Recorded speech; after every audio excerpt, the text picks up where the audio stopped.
Broadcasting live from Evendo, Waking Haven on the edge of eternity. This is TapTapConcede. Welcome, everybody, to TapTapConcede. My name is Graham. Joining me this week, we have Nelson. Hey, that's me. And Cameron. I, too, am like a fixed guy's cradle in that I suck. Today, it's Q&A. We will be answering your questions as solicited by James on our Bluesky and Mastodon. I asked Mastodon, but I don't think anybody's there anymore. Oh, no. Oh, no. Before we start, I want to remind everybody that the show is brought to you by Card Kingdom. Please check out cardkingdom.com/LRR for all of your cardboard needs.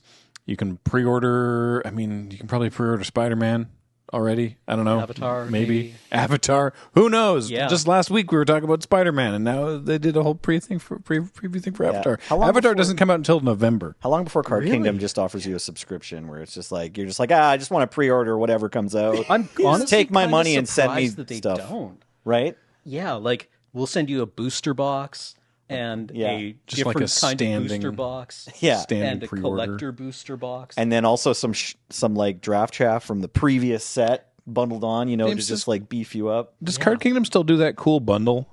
The variety pack? Yeah. How we used to get paid? Yeah. No, I don't believe they do. Okay. Yeah, it was probably a lot more work than what we're talking about. Probably, Because those were sweet. People posted those on social media. But it was like, They would just send you that's 2 killer. scoops and be like, When we first started working with Card Kingdom years ago, this was just when James and I did when like our only stream was like the Magic stream that James and I did.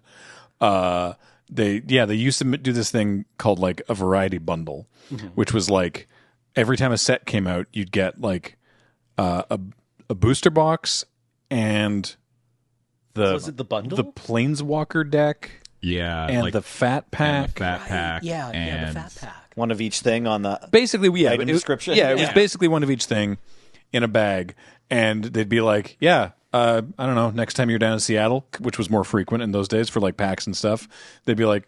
And also, there were fewer sets per year, so that we'd have like just like a gift bag, one for James, one for me. Be like, here's some cards. Like, cool, thanks. Oh man, that was it. It's a little bit more structured now. So the point is, tell them we sent you. Ask for a button; they'll give you a button. It'll say a funny thing. But most importantly, use our code when you go to Card Kingdom, so we know that we sent you over there because we've been working with them for years, and we know that they're good folks.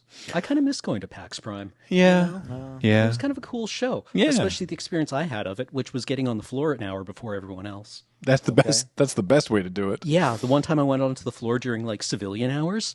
Hold Yeah. on there. I'm overstimulated, partner. That was my experience at PAX. I went before I met all y'all, but I went for the year that they did the like Zendikar Magic Party. Yeah. So whatever the set was before that. So not too much longer before we started hanging out. But yeah, it was like that part was great. I loved the Magic the Gathering party, and you were like right there for like live giant card spoilers. So I'm Yeah, like, yeah, I got and to they see had, Aaron Mesa like as tall as me before I knew. Yeah, it and then was they gonna had like the exist. cop car getting wrecked by Eldrazi. That might have been a different year, but yeah, or no, I guess it might have been. Yeah, no, there was the BFZ Yeah. Battle for Zendikar that had a giant like Eldrazi arm. Sorry, that, like smashed a car. I'm dating myself here a bit. I meant the set Zendikar. Oh yes, Yeah. Wow. So we actually that set didn't know who the Eldrazi were yet. right. There was right. there Yeah, was it was the just like Eldrazi Eye Adventure. Yeah, there was like Eye of Ugin was in the next set, and Eldrazi Temple was in the first set, but nobody Right. knew what that meant. Yeah, it was like some It weird was a weird word, I guess. statue of an Eldrazi and a bunch of Hedrons around, and we didn't know that what that meant yet. Cool. Yeah. Yeah, Anyways, it was- oh wow, PAX. yeah, and the reveal of like the enemy colored fetch lands must have Yeah. been like, it was a big moment. yeah, yeah, Yeah. completing what like a 10-year-old cycle at At that least point? something like that. Yeah, Onslaught had come out, and then it was a while. Yeah, 10 or 15 years till the rest of those fetches got printed. Cool. You should also mention Dragon Shield real quick. Use the code LRRMTG5 to get yourself 5% discount on anything you buy on their store. And ultimately, everything we do here is brought to you by you and your support of our Patreon, or subscribing on Twitch, or becoming a member on the YouTube channel. We really appreciate it. All of our 5-minute long tangents are brought to you by patreon.com/livingreadyrun. That's true, but I imagine on some level that's what they're here for. Yeah, I'd imagine like our tangents, we're just kind of like wildly entertaining people. We kind of also play Magic, incidentally. But honestly, you're here for the 12 to 13 charisma scores. Right. I don't want to fool myself into thinking to that 13. wildly entertaining is where we usually hit, but I hope we're like satisfyingly, keeping that second tab, you know, Yeah. pop in a way that you enjoy if you visited patreon.com/LoganRayRun. And so when we go on tangents, I never really feel guilty. You're doing great work in that Excel sheet. Yes. Yeah. Another way that you support us directly is by giving us these questions. So, James, hit us with the Q&A that you've not consolidated. I mean, also that. Curated. That's the word from Bluesky. All right. Alpha Brew Mega asks, does Magic story and world building need to be less interconnected, or have they just stumbled consistently on a good idea? Edge of Eternities being disconnected almost entirely and being well received versus the Year of Hat sets focusing on the Omen paths makes me wonder. That's a good question. So, like, because Edge of Eternities is not like, it's not like, it's a self-contained story. Yeah. It's not like, and also Jace is here. Yes. Right. We're not following, because we've been doing that for a couple of years where we're like, we were following Kellen for a while and then. Yeah. Tezzeret's there. We know Tezzeret. Yeah. We're aware. Yeah. We're aware of Tezzeret, but like. But the fact that Tezzeret is off doing something that's completely unconnected to what every other character we know of in Magic is doing is fine. Yeah. Like it fits exactly. with Tezzeret's MO, right? Yeah. I would honestly say that I think the top-down direction on Magic Story has suffered from a bit of MCU brain poisoning. Where they're trying to do the 5-year arc too much or something? Yes. Yeah. Yeah. I really think they're like trying to make that happen in a format that doesn't really support that kind of storytelling. Okay. And Edge of Eternities just being given to an author who hasn't worked on Magic before but has worked in gaming spaces, and not necessarily featuring the Avengers, right? Like just having Tezzeret showing up is kind of like the Mr. Johnson, Yeah. in Shadowrun. Okay. You were hired by right. Mr. Johnson, Right. who gives you a job. Run isn't over till the Johnsons bleeped you twice, right? Yeah. Works. Yeah. And I think. It honestly kind of hit real good. And in spite of the fact that EOE does like, I was thinking of running a D&D game set in the Edge of Eternities, right? And realized there's nothing even remotely D&D about this, right? Like, what is Sammy a paladin? Like, who are the wizards? Like, there's no like Tezzeret's the only magic user. You can't cleanly map it. Yeah, there's, and I don't care. It's great. Yeah, Sure. I think this It's was great. also. It feels great. I think this was also very successful for Bloomborough, where Ral is there as an otter, but like the story of the Bloomborough set was not part of this like major arc in the same way that we've had with the other recent sets. And I think that I think it's to the benefit of the set. Okay, the question is this better, or has it just happened to have been better, I guess? It's important, I think, to remember, like, categorize in your mind that MKM and Outlaws of Thunder Junction both used, like, plethora of characters we're familiar with already and put a hat on them.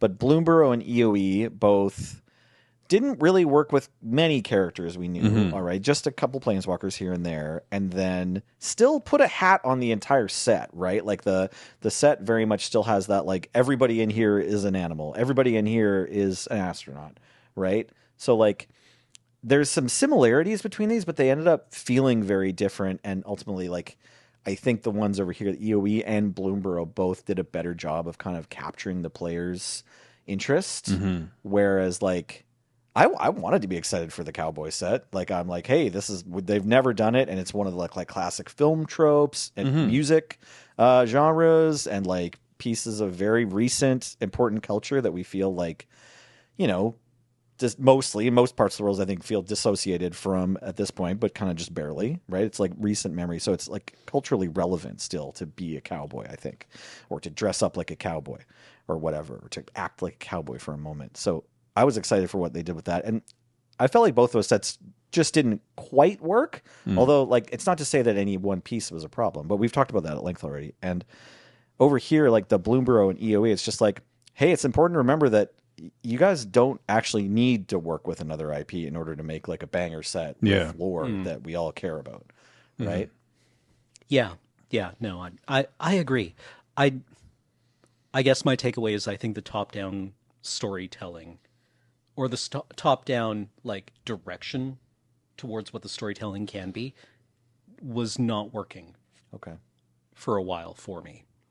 No matter how good the authors are that you assign to it. But to be clear, like EOE, you're a fan of, right? Yes, like you're EOE thinking I like. about exploring more and doing some even like it's. Is there an umbrella for the term of like making a D&D module or writing a fan fiction? Like you're adding to the content, right? Yeah, playing in someone else's sandbox. Yeah, is, exactly. Yeah, it's a sandbox that you're interested enough in that you might want to play in creatively. Yeah, yeah. I mean, it's how we got the Odyssey after the Iliad. Right. Right. Right. Sure thing, Homer. Okay. Or I guess more accurately, it's say how we got the Aeneid. Okay. Right. Right. All right. I don't know if that quite answered the question, but we're doing the next question anyway. From Turbordum. Yeah. Turbordum. That's a good name. Yeah. Most people I talk to within the Magic sphere have left MTG at one point or another. course. Knowing that at least Graham and Cameron also left, what was the reason that made you come back? And what is the one thing from your original interest in Magic that you still love? Now, I think everybody except me that works here, maybe Wheeler. Wheeler and I don't think ever quit from when we started, but everybody else kind of like played for a while as kids and teenagers and stuff, and then had nothing to do with Magic for a while, and then came back as content creators, right? So for backstory. Yeah. So almost the whole Moonbase that you've seen playing Magic, it's like they had a big break. And actually, I also did. I left for a few years there, but it was before I met you. Doesn't Wheeler also have like is it like an Odyssey-shaped hole in his background knowledge? It's somewhere around that era where like maybe for like a year he was not quite as into it. No, that's fair. I mean, Wheeler was like a child in the 90s. Like he was a small That's true. kid. Well, not really small, but he was a kid. And yeah, so any year or 2 year period that he didn't catch in the very early days of Magic, like he does not need to be blamed for. I think since adulthood, like since turning, age of majority, I'm not sure if he's gone a whole year without playing some Magic and catching up on what's happening. He obviously, I don't want to speak for him, but I mean, I have to sort of like slightly adjust the premise of the question, I suppose, because like the idea of stepping away from the game to return to the game implies that I was ever in the game originally. Okay. Where like my first experiences with Magic was I bought a starter pack, the like 60 card box of Ice Age. Because it was like, oh, Magic. People are playing Magic. These look cool. Aren't they neat? And I bought it and was like, yeah, this is cool. I don't know how to play it. oh, Because like with this, there's the starter decks were all 5 colors, right? And I think the implication was that you were supposed to try and play it. Graham has a little sister, not a big brother. Yeah, exactly. Yeah. And so I bought that, and then I bought some packs of Fallen Empires. I guess, yeah, probably, or like Chronicles. And like I collected some, but I didn't really understand it insofar as like playing it a lot. I think I tried to play it a couple times at school, and then everyone moved on to the next fad, which I think unironically was marbles. And Marble's still a good game. Yeah. And then just sort of like moved on, and then it was like years later, one of our friends was like, "Hey, I'm getting into Magic," and we were all like, "Magic? What are you, a child?" And then a couple of years after that, then we went to PAX and got this welcome decks, and we're like, "Oh wait, this game actually rips!" And then got back into it right around just before when Scars of Mirrodin was released. But so I get, what do I carry on from the first time? I like the collecting, I guess, because like that's all I did originally was just sort of buy the cards and go, "These are so cool." Yeah, I have a question for Baby Graham there. Yeah. Was there an instruction booklet that came in your starter pack? Because I thought they all included them for the first. Yeah, no, they did. Okay, They it was did. just a little thick and we didn't want to get through it. Yeah, I don't know how old I was, but like Totally fine. Yeah. yeah. I, It was cool. Yeah, they had the starter decks were little 60 card sort of like a deck of playing cards, but slightly thicker, a little cardboard box that had 60 card 60. I think it was 60 cards. I think they gave you the number of cards you need for a deck without any implication that like this would be a deck. Yeah, and a bunch of them was were basic land too, Yes. but it was like all 5 colors. I Yeah. think it was like 2 rares And then I don't know the rest of the I think they rest of the try to give you collation. close to like the juice you get out of buying 4 packs, but they're like, well, that's a bunch of it's going to be basic land. Yeah. So it's kind of like the idea of. And then there was a little booklet the size of a card that had all the rules such as they were at the time. And then, but the type was small and the book was confusing, and I just never. I don't know. I just sort of relied on other people to tell me what to do, and usually they would win. Fair. Yeah, I got into it, I think, when I was like 12 or 13, maybe. Mainly because the comic shop, the game shop in my hometown was directly above Fabricland. And I would get sent up there in order to look at comic books and not just watch people tear fabric. Right? Were you doing that as a hobby, or was it like you had someone in your life that worked there and you had to go to Fabricland? My mother would take me to Fabricland. Right. Yeah. And I would just be like, "Can I listen to you tear linen?" And they'd be like, "That's kind of weird, kid." My mother would give me $10, and This I'd go is and buy, incredible. Star Wars fabric. The backstory, Or Star Wars comics. It's not even that Cameron was bored and being annoying in Fabricland, which is what all the parents watching, I'm sure, were kind of expecting and like ready to understand. Like, oh, this kid was being too bored, so we sent him to the neighboring comic book store. It's like, no, it's that he found something to do that was too weird for the other patrons of Fabricland. For the staff. I love you. I love you, man. Yeah, thank you. Yeah. Thank you. Yeah, and I bought the little 60 card start playing, like the 60 card collector's box, which I remember. I think I might still have it. Oh, the original box, nice.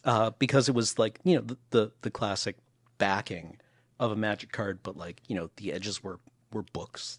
Yes, right. It looked like a wizard's tome even more. The back of the Magic card is meant to look like a wizard's spell book, but then the original starter kit box, like you could see the pages on the side. Yeah, it looked even more like a spell book. And so, I would spend my allowance buying I think I bought 1 pack of the Dark and a pack of Antiquities, and I might have even gotten a pack of Legends. Nice. And got, nothing good out of any of it. And then Fallen Empires dropped, and I was like, yes, finally, I can have as much of this as I want. Yeah. These are all bad though. Even in the 13-year-old mind, I recognize that aside from Order of the Ebon Hand, there wasn't a lot going on. Don't forget Hymn to Turak, baby. Hymn to Turak, yeah. Hymn to Turak was honestly the real deal. Not every clutch of little dudes found an Elvish farmer, but that was a real card too. Yeah, there were 3 cards in Fallen Empires. I remember liking Night Soil and Goblin Warrens. Right. No, Goblin Warrens was irrelevant, actually. Goblin Warrens was possibly the first halfway decent way to make tokens. Yeah. It was it went the Hive, and then we got Breeding Pit and Goblin Warrens. Yeah, Breeding Pit was sick though. It had wild art. Yes, it was gorgeous, and the upkeep didn't increase every turn or anything. Although that would come later, but it was kind of the same time, right? When you had Fallen Empires cards, probably you had already seen Ice Age or whatever too. Yeah, I had Breeding Pit, and then I had Lord of the Pit. Oh yeah, and it was Lord all right, we're trucking now. It was nice of them to put the same word in the title of both cards, because that way people, I think, even quicker figured out, wait, Lord of the Pit loves this thing. Yeah. Now Lord of the Pit costs 2 black instead of a creature. I remember Breeding Pit now. Yeah, wow. Art. Maybe if I was ever to get Magic art, it would be Breeding Pit, or maybe Lord of the Pit. Yeah. But 3 and a black for an enchantment. Pay black each upkeep or bury it. And then at the end of your turn, you get a 0/1 Thrall. Wow, that's you don't even get the token until the end of the turn. End of the turn. I don't remember that part of it. Well, I guess so that you would get one on the turn that you play it. Yeah, it wasn't when it enters or at your upkeep or something is probably how they do it now. Because I seem to remember it was if you played this, after you already had a Lord of the Pit in play. I'm imagining a scenario where I had 11 mana at age 12 or whatever. That's not actually very likely, but I can just remember it's if you had Lord of the Pit and then you played this, you were set, which is still true because unless they kill your Thrall. But yeah, dope art. And actually, this kind of card, this style of card, has kind of described my relationship with the game, because I played for a while when I was 13, and when I say played, I mean extremely loosely. I think we hung out in the school library at lunch. Yeah. And played a bit. A non-zero amount of Magic. Yeah, and the bigger kids would come along and say hey, you should trade me your tropical island for this Mahamoti Gin. And I'd be Right. like, I don't know about that. I need to go home and look at my copy of Beckett's. And they'd be like, what if I just pick you up by the wrist and tell you that you're trading me this? Like, Yikes. oh, Remember when okay. Scry magazine could have a list of literally every card? Yeah, I do. I remember when they had all the prices for Magic, for Legend of the Five Rings, for like all the card games, because there wasn't that many cards, and you could list every card. Yep.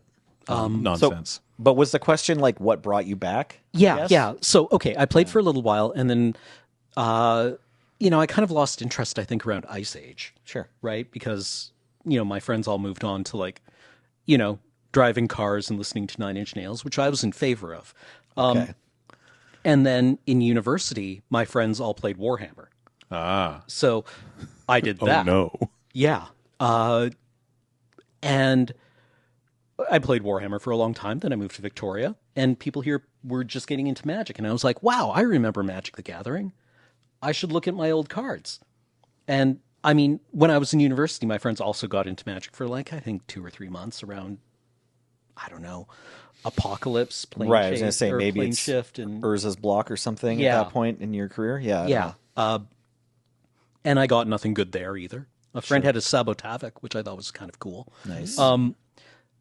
And yeah, I just, you go away, you come back, you go away, you come back. And I feel that's healthy and normal, right? Sure. Like you can take breaks from things if they're not doing something that you particularly like. And that's good, actually, right? Like none of us are welded to this thing, Yeah.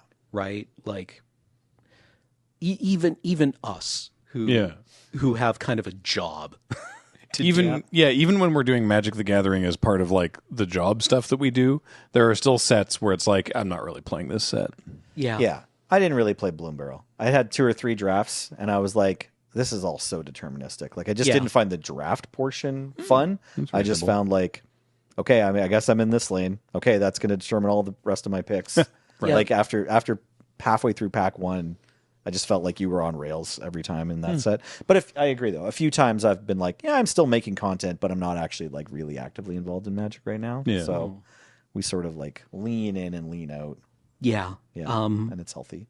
Yes. Yeah. Yeah. I just want to get that out there. It's healthy to be like, I'm not feeling this one. I'm going to take a break for 3 months. Yep. Or 2 months. Or 6 months. Or a year. 2.5 weeks or whatever it is between sets these days. Yeah.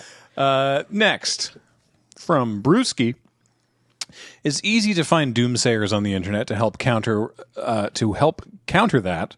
What's something you genuinely liked about each of the last, let's say, 5 main sets? Edge of Eternities, Dragonstorm, Aetherdrift, Foundations, and Duskmourn.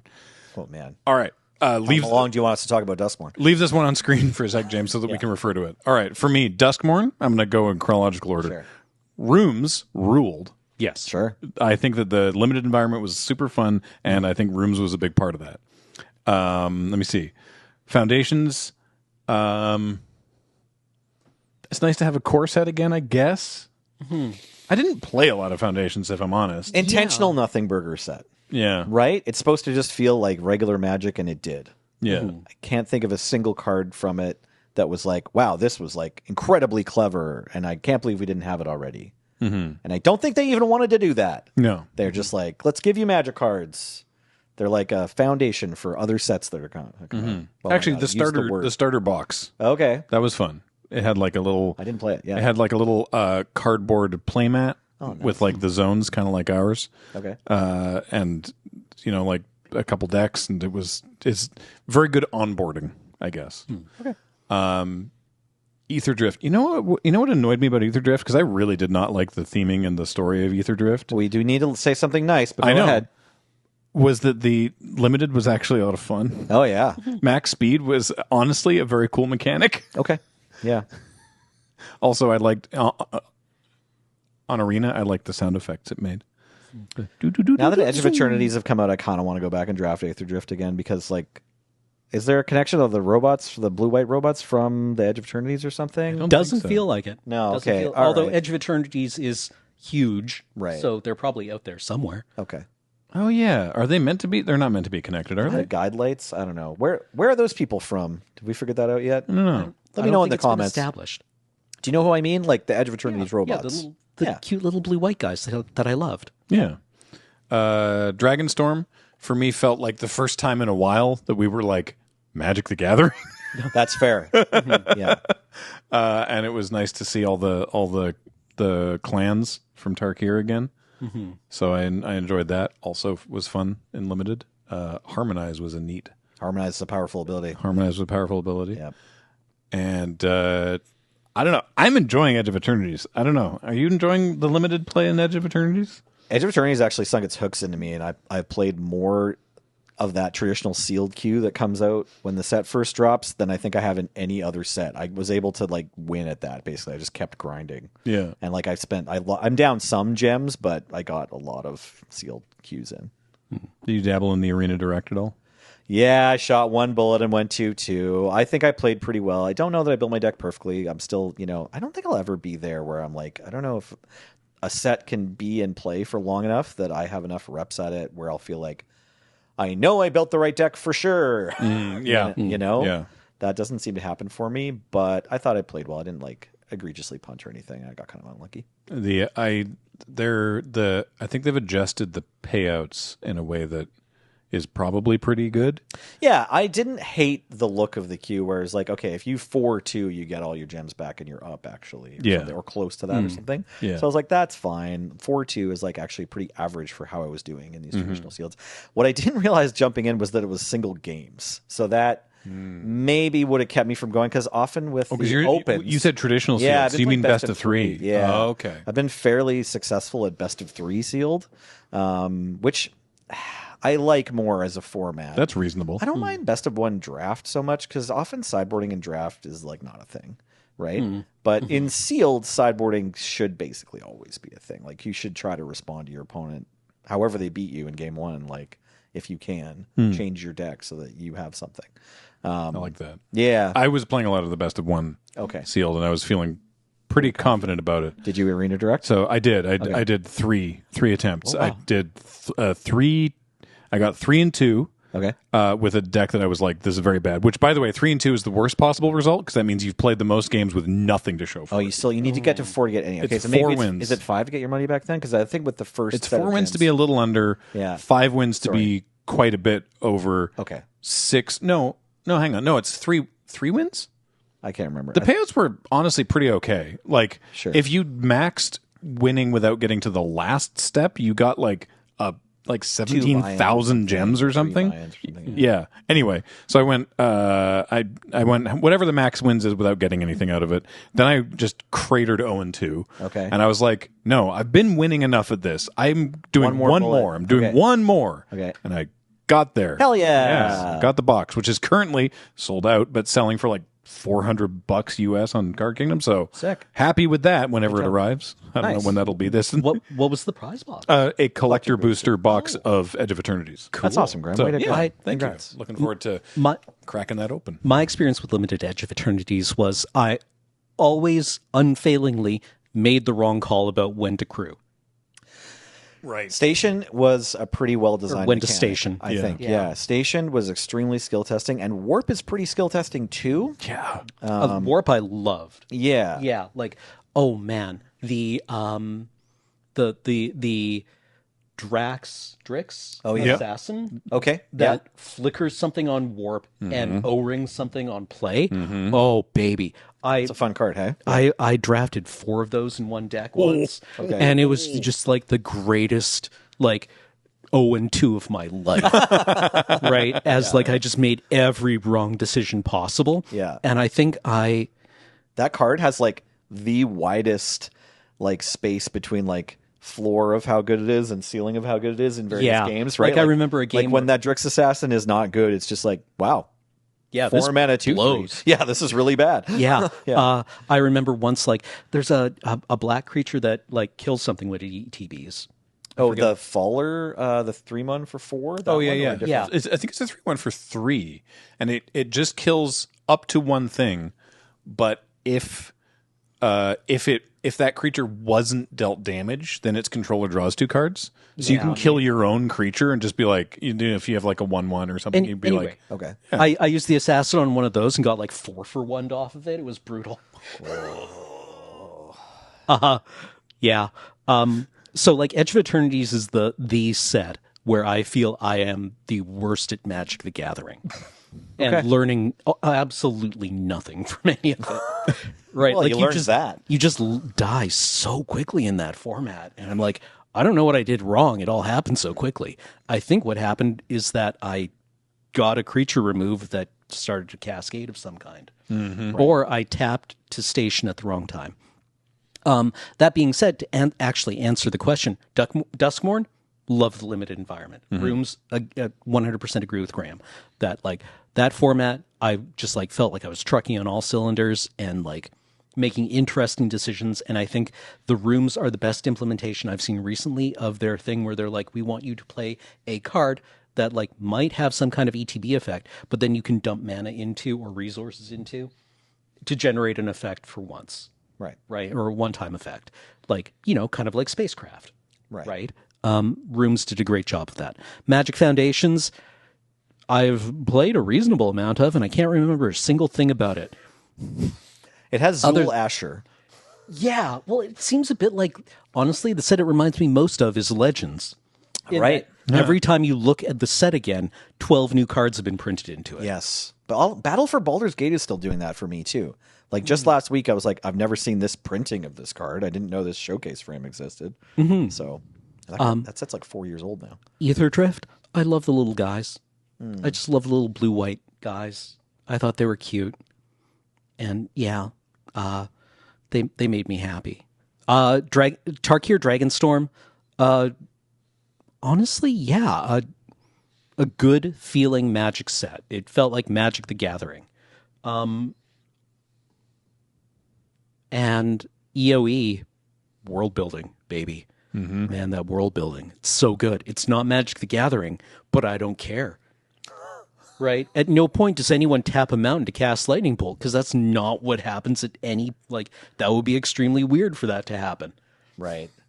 Right? The flavor of like what lands are in EOE is kind of cool. Like, did you know this? There's this whole bonus sheet has like lots and lots of lands, like the different lands from. It's all lands outside of standard. Yeah, but I didn't know. Beautiful. It's big though. I just didn't realize how wide. I did it a was. draft earlier and I passed Strip Mine. Yeah, Yeah. that's weird. Hey. Yeah. It feels so wrong. Yeah. Why is this here? You know what it's like to draft Strip Mine and have, like, lose? You can. There's a card in this set. It's a 2/4 for 4 that you A can play lands from your graveyard and B play an additional land every turn. You So you can can like just, like, strip very mine lock. easily strip lock someone if you have that card. Right. Yeah. Yeah. That's messed up. There's also Dust Bowl. So like that. I mean, Magic the Gathering. Yeah. Vroom. yeah. No, there's the bonus sheet in EOE is wild. I guess I'll answer the question too. I like Zul Asher from Duskmourn and Curator Sphinx. The limited environment was fine. It was like Foundations did a great job of being like, this is what it's like. You know, no, we're not surprising you too much. And then James took the thing away from me, but I'm going to remember that the next set was Ether Drift. You were right. Oh, I didn't start in the right place, though. It's okay. I'll do Duskmourn last. It's the cake. Ether Drift has that cool black enchantment that, like, makes a zombie or something.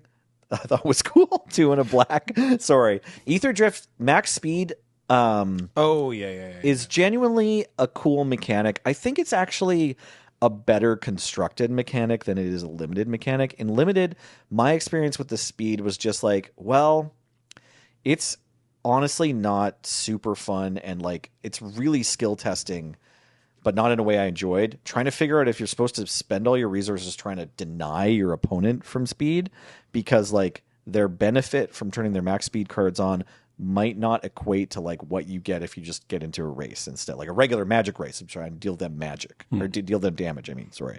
So like, but if you have to block to keep them off of speed. So like, I don't know. I found that puzzle annoying.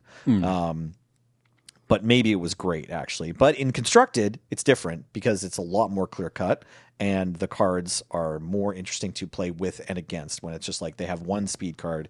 You know exactly what they're going to get out of max speed, and you know what it's going to take for you to stop them from getting it. Or you just know that they don't have it on turn 1, and they will have it on turn 6 or whatever. And then the cards just have 2 modes, and they're still interesting. So I like that. I like speed and constructed. That's one thing I'll say about Aether Drift. Tarkir Dragonstorm, I like Tersa Light Shatter. I like the Dragon Hunt. I like all the harmonized cards. There's a ton of great cards in Tarkir Dragonstorm. Yeah. Edge of Eternities, we've spoken about a ton, but I find the warp cards super interesting. Great little play patterns you have to figure out with warp, especially in limited with station as well. And then Duskmourn, my favorite part was the Delirium cards. Oh, yeah. Yeah, right. Yeah. Sweet. Duskmourn Limited was fantastic. How did I forget about yeah. They made Delirium cards that were like really, really well balanced. Like you get a fair bit more if you can fill your graveyard with card types. But like whenever your opponent did it, I don't know. I never felt ripped off when I got crushed by Delirium cards. This was my favorite thing to lose to. So that's my praise. All right. Next. Steve Heist asks, mostly aimed at Nelson via Canlander, but Commander experience also valid. Do you think the number of functional reprints in the last few years has narrowed the consistency gap between 60-card and Singleton? The number of Thrill of Possibility type effects got me thinking about this. It's a good question, but the truth about the answer to your question is just that like the consistency gap between 60 card and Singleton hasn't been that far off for a while now because there's so many good tutors. Because like the idea being in a 60 card deck you can have 4 of a given card, and in a Singleton deck you can only have 1 of each card, but can you now have 4 cards? They're basically the same. So is it any more consistent, right? Yeah. That's sort of what they're asking. I guess, yeah. Sorry, I should frame it differently, right? Because like you get combo decks that end the same way every single game since like before the modern border even existed, right? In Canadian Highlander, like there's plenty of tutors that have been around for so long, right? But if you want to play like a deck that isn't revolved around tutors and is just trying to put out the same kind of thing, like say look at modern Bant Nadu, for example, right? Like they can play like 4 copies of Bristly Bill and nothing else can really do that. So if you're trying to do that in Canadian Highlander, just like draw cards, play a bit of an aggressive plan, stack your deck a little bit, but don't tutor, like play blue card selection spells or whatever a bit, and then remove what your opponent's doing and combo out with Nadu. It's like, yeah, that's harder in Canadian Highlander still. It's still quite a ways off because there's still plenty of things that's like, no, only this one card does it. So if you only play 1 in your 100 card deck, that's way less than 4 in your 60 cards. So I wasn't trying to steer you away from your first answer, because I actually found that very interesting that it's like it's already not that different because there are so many tutors. I mean, many of which are pointed in Canadian Highlander, but still that it's like you basically have 4 copies of every card in your deck because you've got enough tutors that you can just go find what you need. Is that sort of where you're? Yeah, exactly. And that's been true for a while. Like, you can, like say you want to win with Time Vault and Voltaic Key, right? Like that's a good deck to point to where it's like, well, they play some different tutors and some different card selection, but the number of tutors that they are going to include has been pretty standard for 10, 15 years. So you don't need to play every functional reprint of the Silver Bullet card you need. You just need the one and the tutor to get it. Yeah, exactly. Okay. But there probably are some decks, like I just played Tyler Woolley, my friend just built a Nile Landfall deck last week. And so like that deck specifically recently has gotten a bunch of like new payoffs that are kind of the same mana cost. So it's like you can play a deck that seems more consistent, even though it's not always playing Tifa, but maybe it's either playing Sidecat Cub or Bill or Tifa on turn 2 or turn 1 with a Mox. Some kind of 2-drop, probably green, like powerful landfall sticker card. threat. Yeah, exactly. Even though they all do different stuff, they're all still like, I'm going to try to kill you with this 2-drop. Yeah. Oh, sweet. Combines with lands. So like that deck I think is a good example of like, we're seeing that being more consistent now. But I don't know if there's any deck in Canlander that, for example, just like needs to have 10 copies of Thrill of Possibility and that's what it cares about. Yes, exactly. Like there are the decks that care about the difference between Ponder and Preordain. Right. And the kind of decks that play both. Yeah. Right? Like and most Canlander decks I think are the ones that play both, right? Yeah. Right.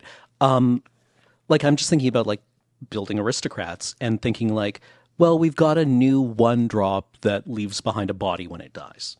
Right. And that deck does want a critical mass of those. Yes, it wants a critical mass of those, but we have that critical mass. Right. And so when a new one gets printed, you kind of like, look at this suite of like, I don't know, 8 or 10 creatures Yeah. that do that and think like, well, what's the one that I find the most annoying to play with my mana base, or the one that generates, like 1% less value? Right. I remember when Edge of Eternities came out, there's the Ilvoy something or other.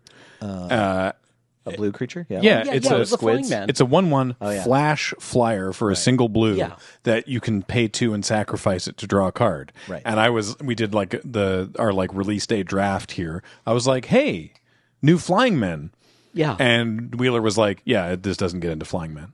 And I'm Yeah. like, you're telling me there's however many other 1/1 flyers for 1 that are better than this one? And apparently, yes. No, they make 1/2s for 1 with flying now. Yeah, exactly. And it's like, oh, okay, yeah. So Yeah. there's already we've already hit a limit on. They're gonna print like a 2/1 flyer for 1 mana next year. Maybe not. Maybe I wonder if there's like a hard line. There's a Yeah, we will What if- never ever do this. Yeah, I wonder if there's some cards that are on the whiteboard at Wizards. Like, not this.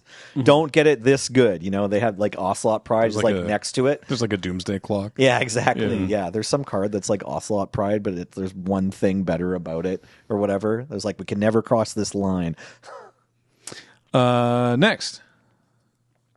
Jackal Hops asks, in the last few years, I've gotten more interested in reading science fiction and really enjoyed the Edge of Eternity story. What sci-fi novels or authors would you recommend that have the same vibe or that explore similar themes? I'm going to throw this one over to Cameron. If you want the similar vibe and similar themes, go read Seth Dickinson's other books. I was going to say. I haven't read Exordia, which was their novel that I think came out in 2023 or 2022. But apparently it's very, very good. I really liked their Baru Cormorant books. Those are like a fantasy series, but it involves a lot of the same kind of like characterizations and like that moral calculus about how to determine best outcomes. So if you like the monoists and the Summists? the summists, right? Like Baru Cormorant is kind of going to be right up your alley.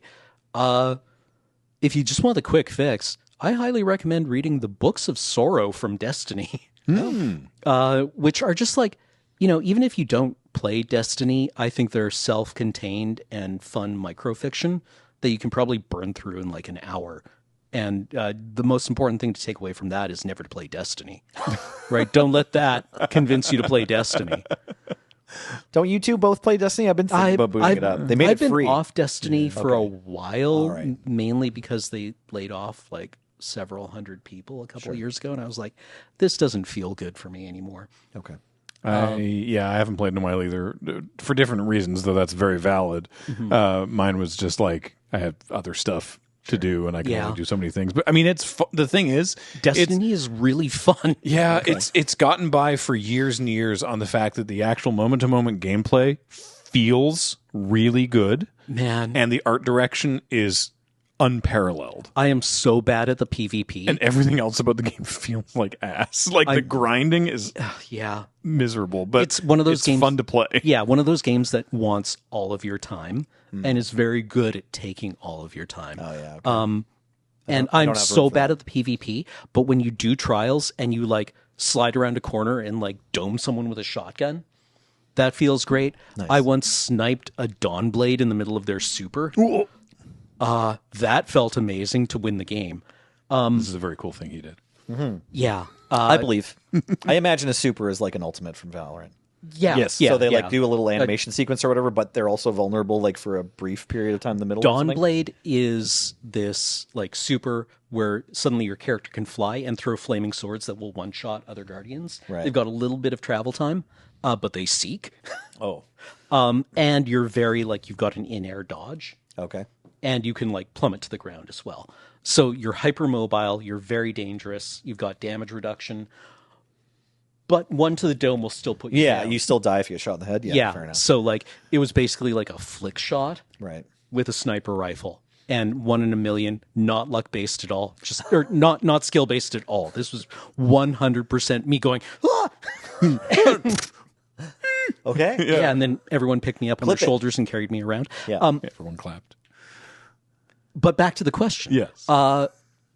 So if you like kind of we're dealing with eternity here and questions about what eternity means, that's a tougher question. Three body problems. Three body problem is kind of like might be a good thing because in the last book especially it gets into a lot of like very big sci-fi things. I have problems with three body problem, just conceptually.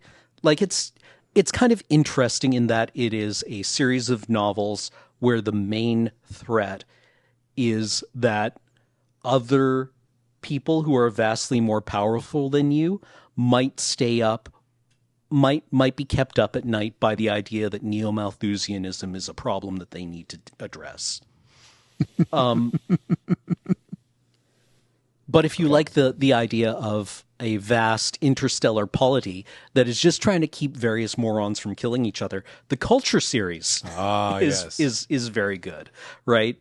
You know, if you like the idea of Pinnacle being the adults in the room being like, why is everyone else making everything so hard? Then The Culture is for you, by Ian M. Banks. And those novels, there's like 10 of them. They are all loosely related, but you can kind of pick them up in any order and read the ones that seem interesting to you.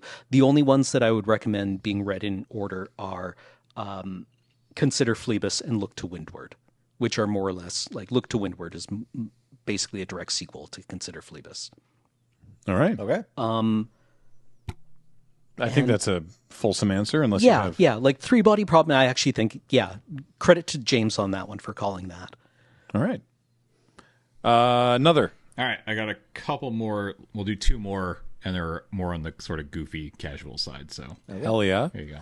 R. Morgan Slade asks, hi all. You enter your LGS, and in the singles case, you see it. The holy grail of Magic the Gathering cards you have always wanted, but have yet to acquire.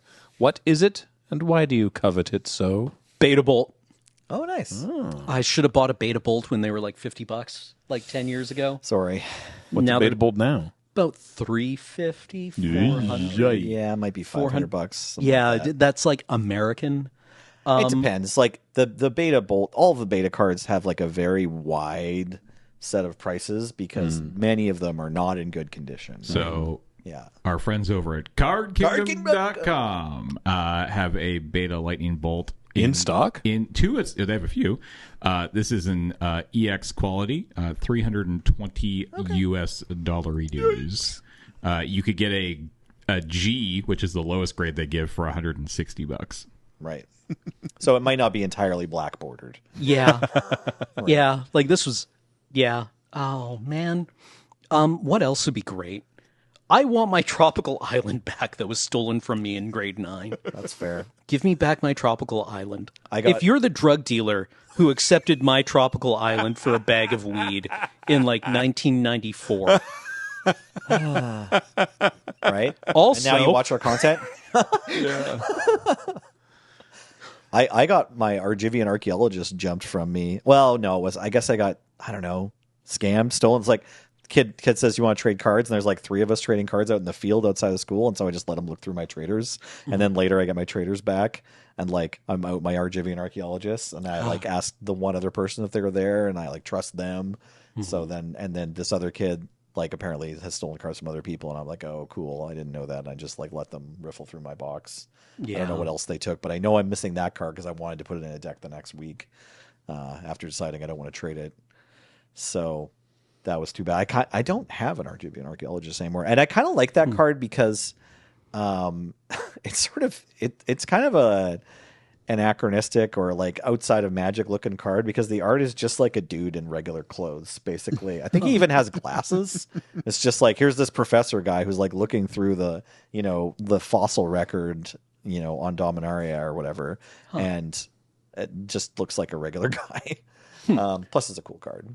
I don't know if I have a holy grail. Like I have like a beta grizzly bears. I have like various. I have various amusing bears over the years. I have a bunch of cool stuff. Like nothing. There's nothing really that I'm like. Finally, I have this for my collection. Though, in a similar vein, I do I do dig the original Nicol Bolas. I've talked about this before. Oh, yeah. That like I know that Nicol Chilling Bolas with the tea, reading the books. Yeah, like I know that Nicol Bolas now is like, you know, this amazing like lithe ultra super malevolent, you know, dragon entity.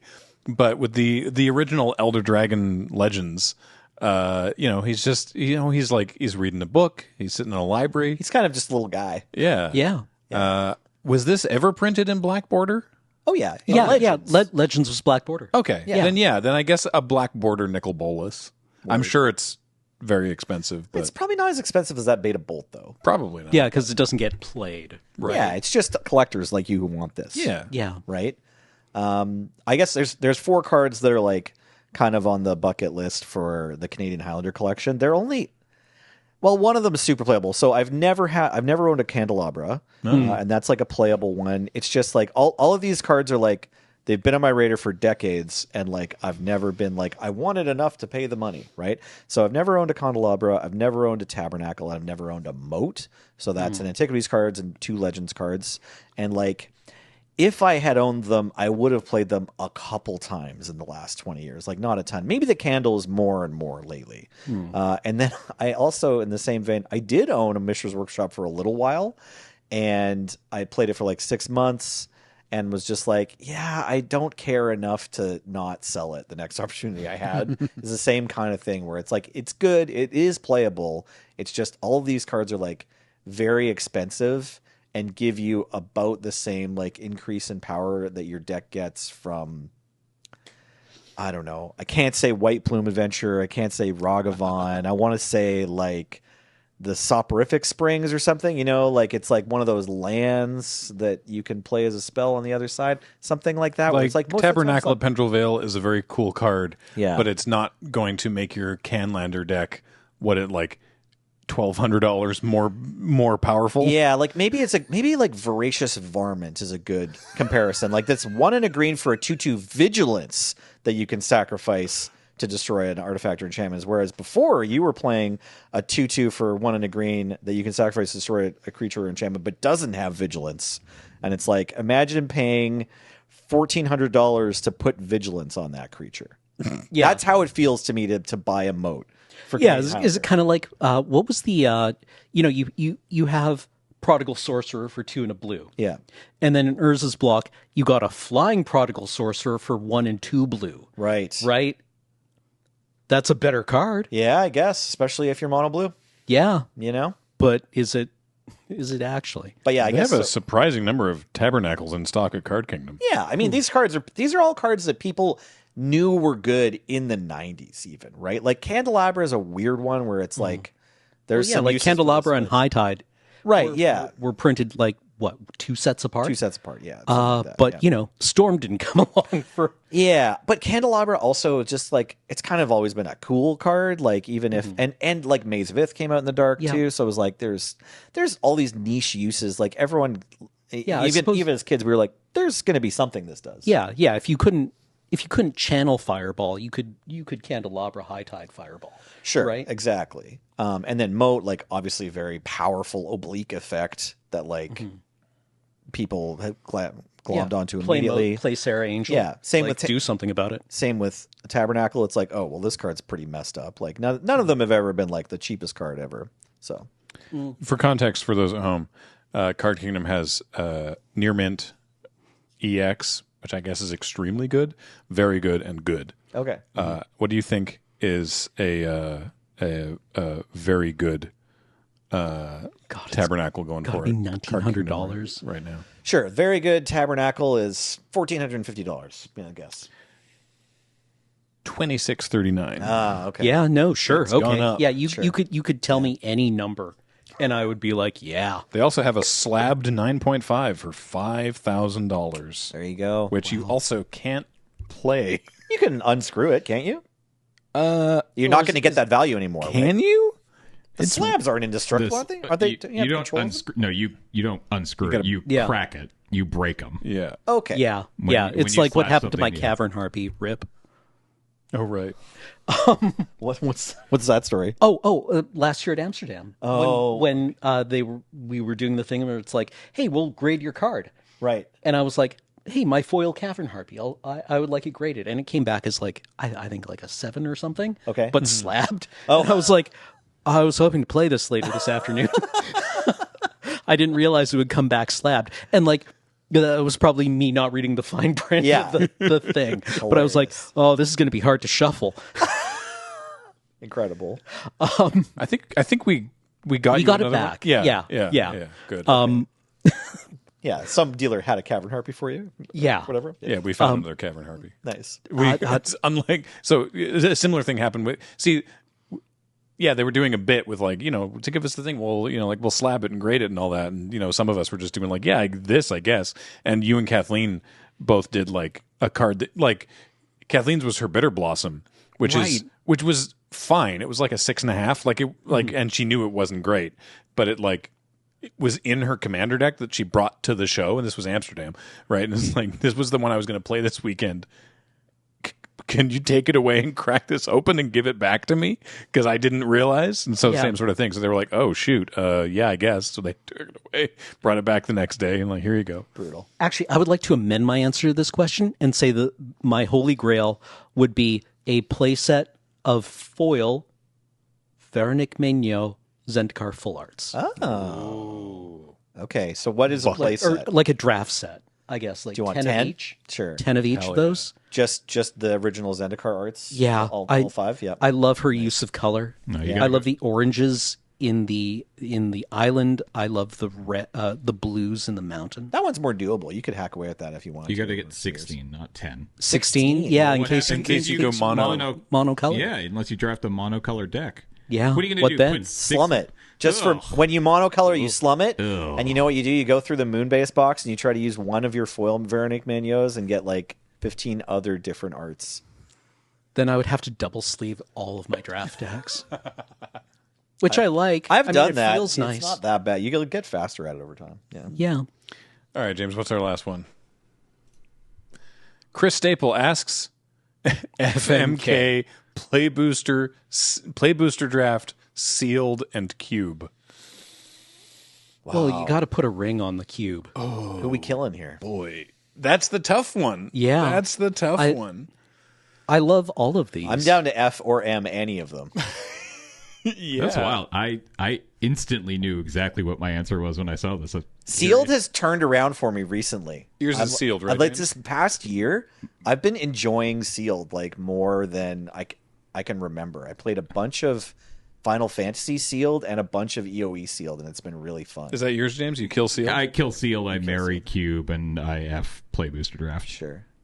I mean, for me, I want to agree with Mary Cube. That's just a responsible decision. yeah, exactly. Like Cube is always going to be there for you, right? Cube What's has that? never turned its back on you. That art I saw recently on Bluesky of like, I don't recall what it's from, but it's like skeletons dancing. It's like 4 skeletons dancing together, and there's like a ribbon that goes between them, and it's like Cube will outlive Magic the Gathering. Oh, Yeah. yeah, nice. I Yeah. like that. Yeah. Cube has never once. Cube would never cheat on you. The other thing Cube is, has a job. yeah, Cube demands something back from you. Like it's usually when you're considering play booster draft, it's going to fire with or without you. But Cube is like this work that you have to do, not just of building the cube or what someone built the cube and put it together and everything. That's like the easy part. The hard part is getting the 8 drafters to actually commit to the cube. So it requires something of each of the players. That's just like, I'm going to do this when I could play some other Magic that's newer and hotter. Right? Cube is never the most scantily clad of formats. There's always some slightly fresher smelling environment you could be chasing down. Which would be sealed. Sealed is like the definition of, the fuck, right? Sure. It lasts for like 3 hours and you're like, well, later. Right. Yeah, it's like the most in and out of the formats. There's the least setup required. Yeah, for sealed. You can even do it with only 2 swipe people. right on sealed and then it's over. I still don't have it in me to kill booster draft. Yeah, though, kill booster unfortunately. draft. I do just have to get in line with James. I'm on the same order because although I have been enjoying a lot of sealed lately, it still pales in comparison to how much fun I've had booster drafting my whole life. So It's so tough. I think I might. I might go slightly the other direction, but Marry like and just play booster draft. barely. Sure. No. I'm still marrying Cube. That's still Okay. You're correct. That is just the correct. Are you going to kill booster draft? I think I got to kill booster draft. I think we got to kill this draft, Steven. Yeah, Incredible. like Damn. Yeah, I'm just thinking of like, on Arena when a set launches and the options are draft or sealed. I'm clicking on the sealed. I don't know run what to tell so you. many sealeds when a set comes out on Arena. Yeah. I love sealed. I wonder if it's possible within 12 months, if there's any 12-month period where I'll have sealed more than draft, because I'm in the middle of it right now. If, like if I look 2 sets back, like I definitely drafted Dragonstorm more than I sealed it. And I drafted Final Fantasy more than I sealed it too, although I sealed it a reasonable number of times. It's one of those funny things because it's like objectively, I'm aware that draft is a better format, but I love sealed. That doesn't mean you want to play it more, though. No, Yeah. it doesn't. So that's okay. Yeah, Yeah. tough. We call. like Omni Draft too, you and I. And Yes, that's true. We're not, neither of us are trying to make the argument that it's an objectively better format. That is true. And yet Omni we're draft is still just pouring gems into it. Omni draft is turds. Take my gems, please. Exactly.